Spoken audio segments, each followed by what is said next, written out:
So നമ്മൾ ഇന്ന് നോക്കാൻ പോകുന്നത് കെമിസ്ട്രിയിലെ പീരിയോഡിക് ടേബിൾ എന്ന ടോപ്പിക്കാണ്. പീരിയോഡിക് ടേബിളിൽ നമുക്കറിയാം 18 ഗ്രൂപ്പുകളാണ് ഉള്ളത്. ഗ്രൂപ്പ് എന്ന് വെച്ച് കഴിഞ്ഞാൽ ടോപ്പ് ടു ബോട്ടം 18 കോളംസ് ഉണ്ട്, അതാണ് ഗ്രൂപ്പ്സ്. അതുപോലെ തന്നെ periods left to right periods 7 എണ്ണമാണ് ഉള്ളത്. ദെൻ ഫാമിലിയിൽ നിന്ന് ഇമ്പോർട്ടൻ്റ് ആയ ക്വസ്റ്റ്യൻസ് ചോദിക്കാറുണ്ട്. ഫാമിലി എങ്ങനെയാണെന്ന് വെച്ചാൽ ഗ്രൂപ്പ് ബേസ് ചെയ്തിട്ടാണ് പറയാറുള്ളത്. Group 1 alkali metals, group 2 alkaline earth metals and group 3 to 12 ഇത് ശ്രദ്ധിക്കണം. ഗ്രൂപ്പ് 3 to 12 വരെ അറിയപ്പെടുന്നത് ട്രാൻസിഷൻ മെറ്റൽസ് അഥവാ സംക്രമണ മൂലകങ്ങൾ.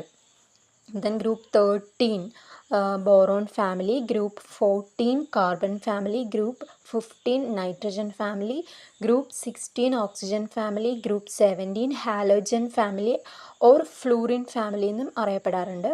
Then group 18 noble gases.